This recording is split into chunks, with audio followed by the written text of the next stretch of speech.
sa inyo mga ka-e-bike, nandito tayo sa Nakayama warehouse, no, kung saan bagsak presyo sila dito and then retail and wholesale sila dito, no.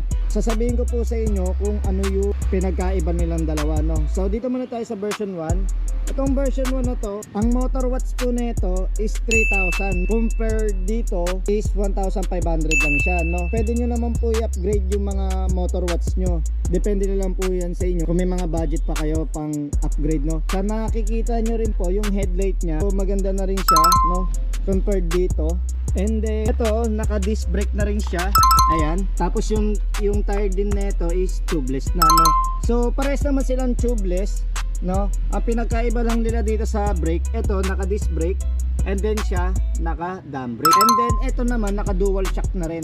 So ang battery din nito is 60 volts, 32 ampere. And then ito rin, kung nabibiting kayo sa paandar, pwede nyo sila i-upgrade, no. Pwede naman i-upgrade yan parehas. Ito naman yung sa likod nito, ayan mga ka-e-bike, may trapal siya dito. Ayan, pwede nyo siyang gamitin pang service, pang negosyo, pang camping. Wow. Ayan, naangat din to. Ayan, di ba?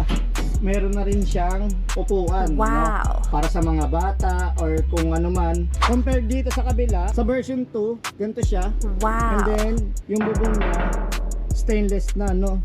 So mas matibay din to. Okay, same lang din sila sa likod. Pareha sila may handbrake. At saka ito po sa version 2, mas malapad compare dito. Ang pinagkaiba lang po nila sa may motor watts. Ang motor watts po nito is 1,500. Ito naman is 3,000.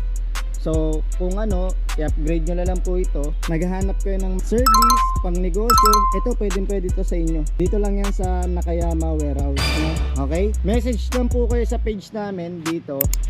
Ayan, para kung may katanungan kayo, pwede po kayo mag-reach out dyan. May mga sasagot naman po dyan mga agent.